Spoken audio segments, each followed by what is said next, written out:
Now, Nigeria is said to have lost $2.9 billion last year. As a matter of fact, on a yearly basis from tax incentives to corporations. This is according to the Tax Justice and Governance Platform, a national tax summit on fiscal accountability. Correspondent Habida Lawal has details. Business News is next. Stay with us.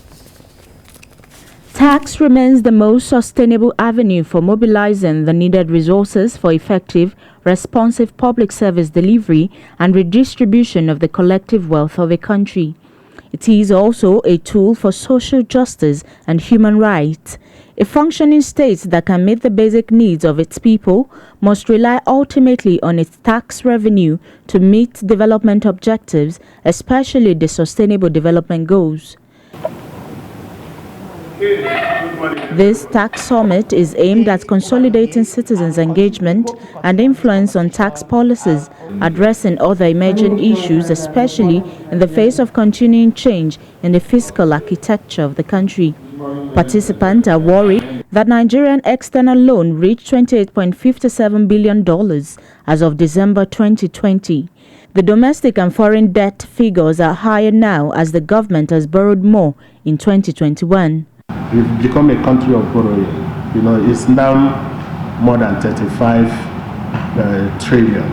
Yeah, and as of June, and for 2022 budget implementation, we have about 6 trillion deficit already. So how is it going to be funded?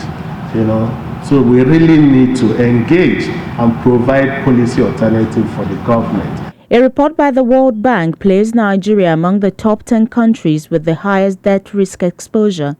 Some are of the opinion that conversation around the country's debt should be geared towards how to channel debt borrowed in terms of efficiency and proper allocation. Whatever reasons, the lower, the middle class people who constitute the preponderance of voters, civil servants, labor leaders, I've seen a lot of them here. Private sector workers, micro, medium, and small-scale entrepreneurs, operators of different business ventures, users of public transportation, parents of students in public educational institutions.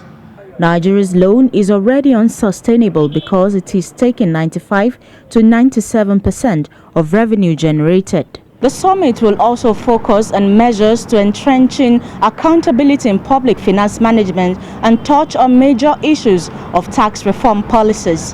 Habida Lawal, TVC News, Abuja.